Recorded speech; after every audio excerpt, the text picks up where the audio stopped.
Welcome to the U World Order Showcase podcast, where we feature life, health, and transformational coaches being the change they seek in the world. If you'd like to be featured on our podcast to share what you're contributing to making the world a better place for us all, please go to www.jointheuworldorder.com. Be sure to like and follow our podcast for the latest episodes.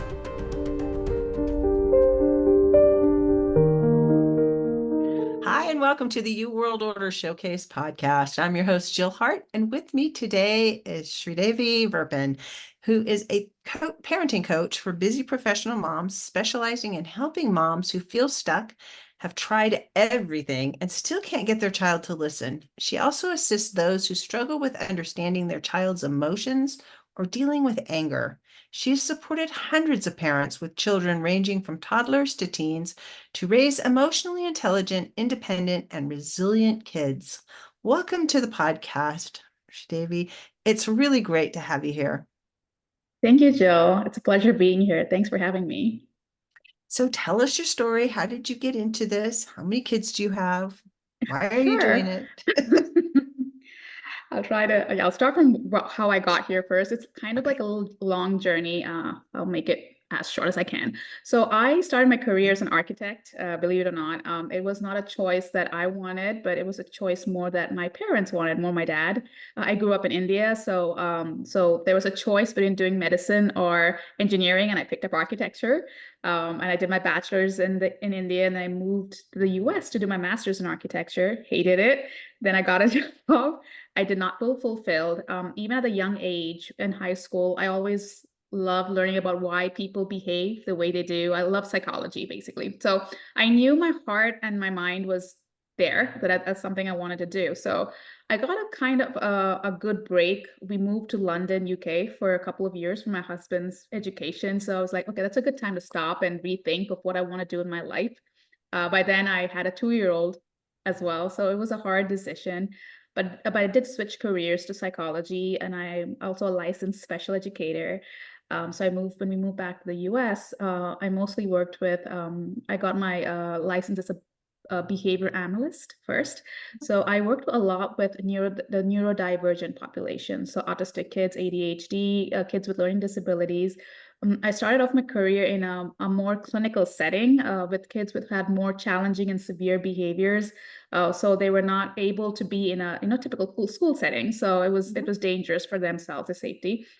So one thing I learned across this journey was the more, I mean, parents come to me and say, work with my child, fix your challenging behaviors. But they go back home, and then, it kind of this cycles back.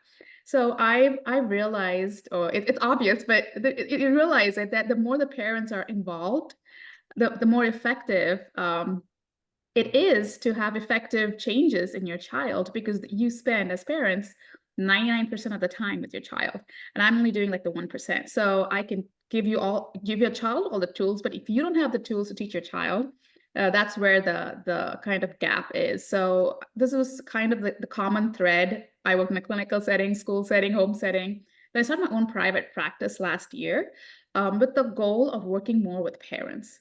So that's where I started this journey of, being a parenting coach. I got my certification as a health and life coach as well, so that I can also enhance the skills on working with parents.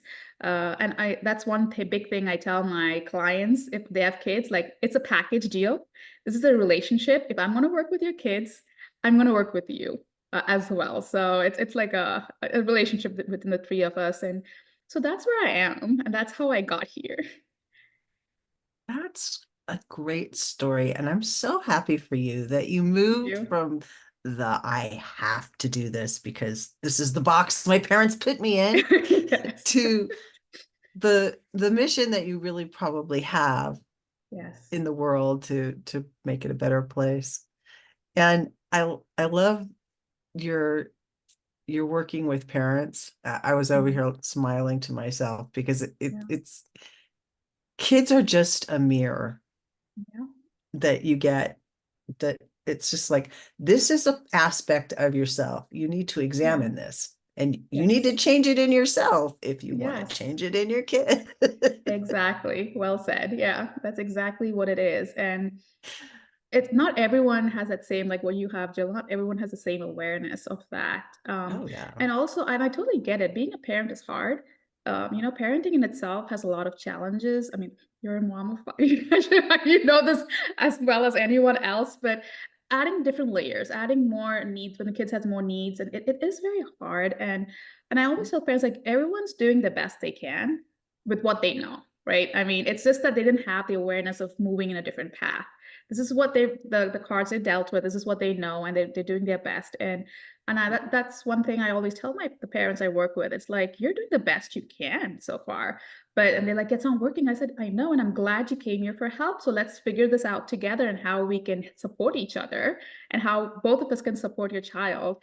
So yeah, that's typically how being validating being a parent is hard. It's true. I'm a mom too. I have a 16-year-old and a 9-year-old. So I get it. I have a 43-year-old and a 20-year-old. Oh, I wow. was a parent for 20 years, well, 40 Yeah. years, really, but there were my whole adult life has been at different points having young children. And Hmm. so I recognize that at different stages, you react to your kids differently. And Yeah. when you have kids when you're younger, maybe you're in your mid or late 20s, it's different than people who have kids in their 30s or even their 40s. I was 44 when Hmm. my youngest was born. Yeah. So it's you're at different places in your life. And so your Exactly. kids are going to be different Yes. and they're going to react to you differently and they're going to have different challenges. And then you layer on the neurodivergent problem Hmm. and the other issues that are facing kids today that didn't used to be as Hmm. prevalent as Hmm. they are now. And how to deal with the guilt, because there's a lot of guilt associated Yeah. with having children that have special needs. Yeah. I have a son who's blind in one eye, and it's not a huge thing, and it was never really a huge thing for him, but it Hmm. made him different. And we Yeah. had things that were just not safe for him to do that he Hmm. wanted to do anyway. It's just like Yeah. how to run that line between over sheltering and just Hmm. protecting them from themselves because you I don't want them know. to die on you. Yeah. Yeah. But you know, all kids have gifts and challenges that they come Yeah. as a package, Yes. and and dealing with all of those issues. So how do you actually help parents and work with them? In what kind of Yeah. setting? So if it's just parents, I do either one-on-one or like in person, or kids definitely in person. It's virtual is not helpful, and I prefer in person with kids too. I love to play with them. We do a lot of other hands-on stuff while we work. With parents, it's either virtual or one-on or in person. It's very much like you said. It's like a package deal. Every kid is so unique. Their needs are so unique. So I usually don't go and say, do this, this, this, this. So one thing I realized, like you said, at different stages of your life, your parenting style looks different. Your belief system looks different. And even between us, the way I parent my child is going to be very different from the way you parent your child. There's no right and wrong. It's the way that our belief systems are. So being very empathetic and mindful of that is my first step, because I truly believe that every parent has not I want to say expectation, but this is how I want to parent, and I kind of respect that. So within those bounds, we talk about things which are we call is it workable behavior or not workable behavior? Like we talk about values, like what is important for you? What do you want in the big picture? Because sometimes we zoom in so much, like I just want my kid to do A, B, C. Okay, let's that's very zoomed in picture. Let's just spray it out and say, what do you want? What do you want? Like you said about overshadowing, or and overprotecting versus giving them independence, because that's one of the skills most parents say. I want my kid to be independent. Okay, so what are the steps are you doing so far to get them to the independent stage? Like, no, I'm worried that, that he might hurt himself or do this or this if I let go. It's like, I understand that. Every parent has that worry. But what do you want him as an adult? Like, where do you foresee your vision? Like, I want him to stay by himself, do things by himself. Okay, you need him, you want him to be independent, but you are putting all this, like being like a crutch for him by helping him or her out. It's okay to fade out. Just let yourself not all the way go. I'm not asking you to drop him at the deep end of the pool, but rather, just, give him some space. Fade yourself out, see what he's capable of doing. And, our kids show more potential than we think they're capable of. And they're always surprised, like, yes, he was able to do it by himself. Like, yes, that's exactly right. He's able to do it. And that's one of the areas, like independence, communication, and socialization are the three big ticket items parents, because the population I work with, that come up. And we talk about values. And yeah, and when we talk about values, and then it kind of makes sense for them, like this is what they need for their kids. Jordan Peterson had I know he wrote this book about this life rules for life or something like that. Yeah. And one of them was, don't let your kids do things that annoy you. It's Mm. how to make it so that so that you like your Hmm. kids, because Yeah. that really gets to be a point Hmm. in relationships with your kids. If you let them do things that annoy you all the time, you're not going to Hmm. like them. And then Yeah. that's going to make the problem even worse. Worse. Yeah. But if you train them early on to not do Hmm. there's just a handful of things that annoy any human being in an Yeah. interaction with other people. And I think we call them boundaries now. But Yeah. Yeah. when I was growing up, it was just like, Yeah. don't do that. It annoys Yeah. me. Um, Yeah. Yeah. and having being able to set boundaries for yourself with your kids, Hmm. but letting your Hmm. kids set boundaries for themselves with you, Hmm. and learning Yeah. to respect those boundaries back and forth, Hmm. Yeah, I think goes a long way in improving a relationship with children. for sure. Yes.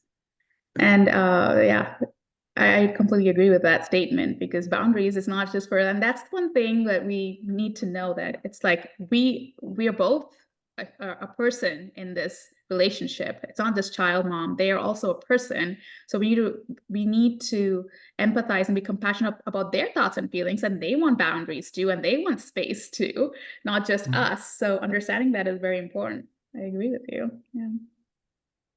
So, in dealing with parents and children, do you deal mostly with children that have other issues, or do you deal with ev- any parent who's feeling like their child is out of control and they're Also, wanting their yeah. child to go in one direction and they're sliding off into the all all parents who have, like having kids who are struggling with the relationship with the kids, and the kids have challenging behaviors, and like you said, they want them to go in one direction, and then it's just the human psyche, right? When you tell our kids not to do one thing and do something else, they do exactly the opposite of what you want them to do.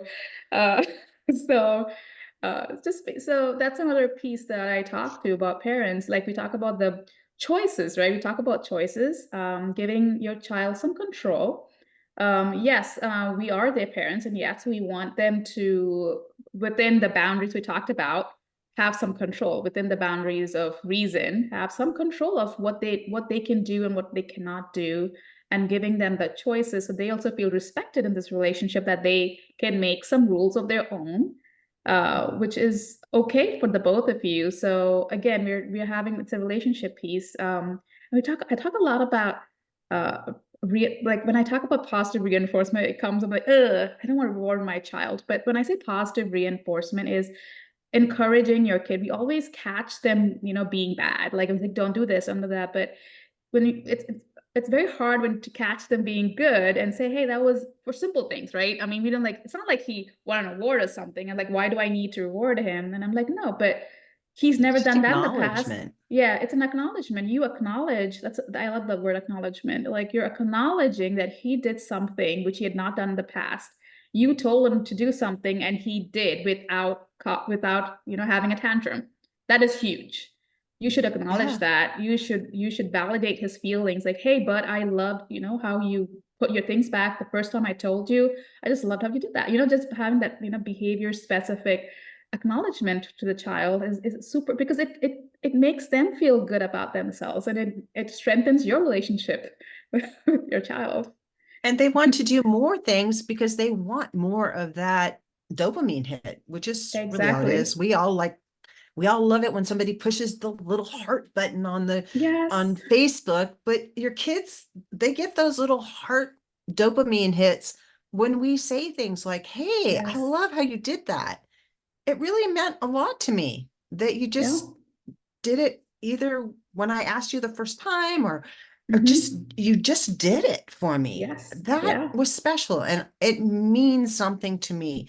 It makes Yeah. them feel like, hey, I'm a human being. I have Mm-hmm. independence in this little Yeah. small part of my life. And it doesn't Yeah. matter how old they are when you start doing this. In Yeah. fact, the younger, the better. If you're Mm-hmm. constantly telling them, hey, we love you and we really wanted you, and you know, Mm-hmm. you're special. You may be one Mm-hmm. of five, but you're special. Yeah. Yeah. And they Yeah. constantly have that reinforcement, then they're Yeah. more likely to be able to want to do the things that you ask them to do Exactly. within the bounds of what they're capable of doing, which is another thing that I think parents kind of go off the rails on it. Mm-hmm. They expect behaviors or and mostly it's behaviors that the child is not actually at that point where they can Mm-hmm. perform it, and Mm-hmm. their brains just aren't done yet. Yeah. It happens a lot with teenage boys Yes. It does. Oh, yes. when they're invincible and Yeah. and their In brains are denial. done. Yes. Yes. Some of the decisions they make, you're like, hmm. Yeah. It's going to Yeah. work out for you long term, bud. Yes. For sure. Yeah. I have a 16-year-old, so I'm like, seriously, he never tends not to surprise me. I'm like, surprised the things he does. You're like, how does your brain work that way? I mean, what are you thinking? So, oh, And wait till they're about 19 or 20. oh And no, they I come and can't tell wait. you all the things that they did that you didn't know about. It's like, Can't wait. it'll happen before you know Yeah, I it. know. Tell you from experience. Oh, gosh. So, how do people get in touch with you? So I have a website called www.beingullc.com.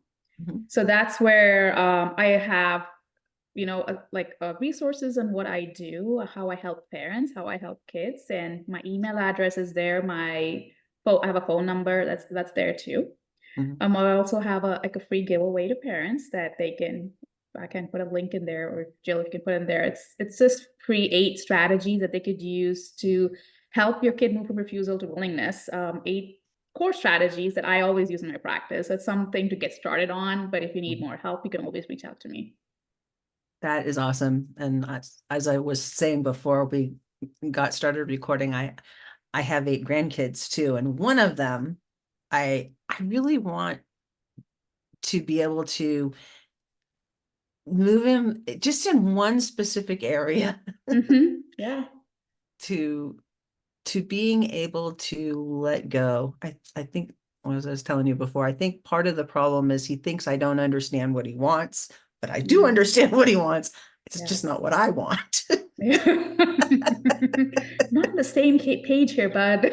Yeah. So, And it's yeah. trying to make it so that they understand what's Mhm. expected in Yeah. terms of we take him to the park on Hmm. one night a week, and Hmm. he loves the park. I mean, he Yeah. really loves it, and he hates it when he has to go. He loves his mom and Yeah, yeah, his yeah, baby yeah. brother, but it's just like there's this big crying fit. It's like, we're gonna come back. Hmm. We came back the last time. We will come back again. But for right now, we have to go. Just tears and screaming at Is fireworks. this from the park back home? Is that what you're Yeah, coming back just home? to Okay. getting him to leave the park. I mean, We we're can there leave the for park. hours. It's not like Yeah. we're there for 10 minutes and now we have to go. Yeah. We're there Yeah. for hours. The specific point is that he can play for a really long Hmm. time. Yeah. And my husband and I were like, we're trying to wait him out to make him Hmm. want to go home, be ready to go Yeah. home. Because every now Yeah. and then he's ready to go do something else and Hmm. he'll come tell us. But sometimes it's just like it's getting late. We have to go home. Yeah. And, Yeah. and he won't, he just like, we really have to just drag him out. Mm. That's And tough. I mean, have you tried like giving him like a first then like first you if you come home or come home back with us, get you something like a small like an ice cream or something. When he comes home without causing a tantrum, like if you come home right now, we can get something. Or to up the antes, like, okay, you have a choice here. You have a choice right now to, we've given you a choice to come right now. If you do, you get this. But if you don't come back right now, okay, we're just gonna let you do your thing, whatever tantrum, because I mean, we can't, like you said, it's hard to drag them out, but at least giving him a choice, like if you choose not to come, we're not going to come to the park anymore. I'm sorry, bud. Because if you need to show, like that you're capable of, when we say we're done to come back home, because we did play for a few hours and it was such an enjoyable experience and we're going to come back again. So you're giving him that, reasoning like we're going to come back again. But these are the choices you can make. You come back home now, we can sit together, play a game. I don't know, whatever he loves to do. Like for a few minutes, he gets to do that at home.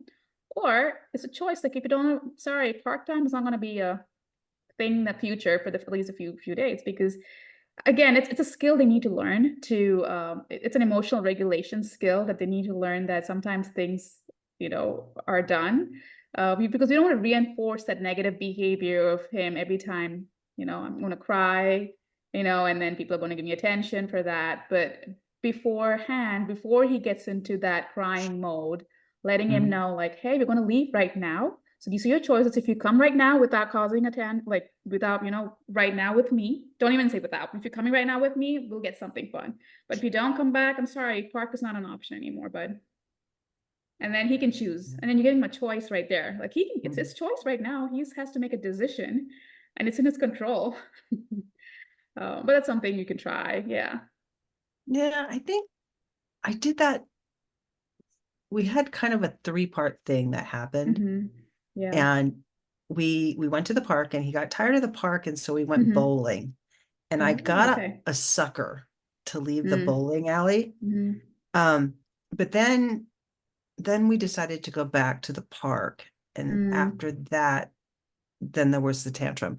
I think Mm. partly we shouldn't I should only have the reward for one thing. We should only do one thing at a time. Yeah. And we shouldn't keep him so long because I think he's 3 Yeah. and they get Yeah, tired. that's a lot. Yeah. And also, And but then bowling and yeah, the bowling transition to park back to bowling in itself is a reinforcement so that he's a neither sucker. But the from going to the park to home is not a fun thing. So that is where you want to use that, like that like the sucker thing would have worked right. better. And we Yeah. weren't sure we were gonna go to the park, and that's why I Yeah. gave him the sucker because I didn't want to fight Yeah. leaving the bowling alley.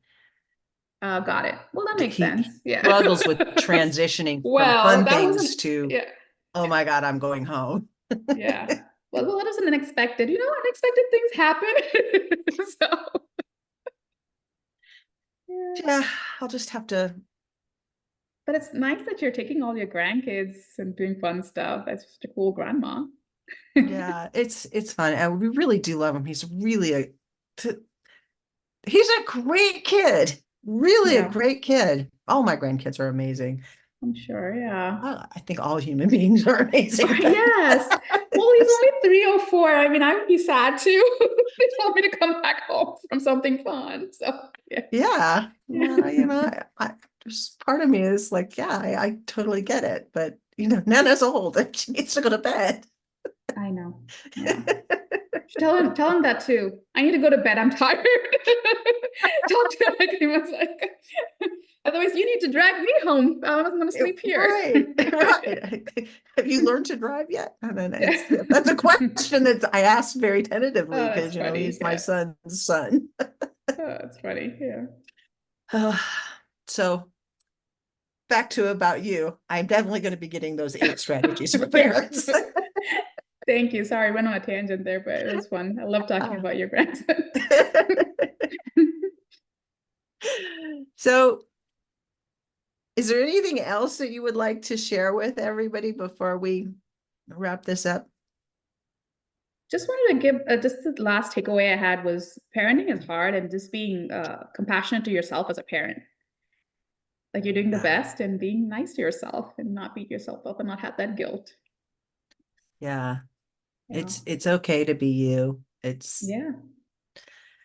I think that's the biggest thing. I think as parents, it's so easy to feel like you're not enough. You're Yes. not doing enough. And I was a homeschooling parent for 3 of the kids, and it was just like I was so afraid that I was failing them because I have my own style, and Teaching. Yeah. admittedly, it was very lax. Okay. But I made up for it. I sent them to the alternative school. They all made straight A's, and they're all very productive human beings now. So I feel like Yeah. You did. Yeah. I did it. Yes, you did. But when you're going through the trenches, it's easy to look at the person next door and think, oh, God, that person has it all together and their kids are so Mhm. great. You don't know what's happening behind closed doors. Mhm. No, you don't. Don't measure yourself by other people's standards, and reach out and get help if you're struggling. You don't Exactly. have to do it alone. You've And that's got one people thing, like, especially moms, it's so hard for them to ask for help. They feel like they need to just give, and asking for help is hard, but we all need help at some point. So yes. yeah. It Yeah. didn't used to be like that. It used to be, you grew up in a neighborhood or in Yes. your Yeah. family lived Big close, family. Yeah.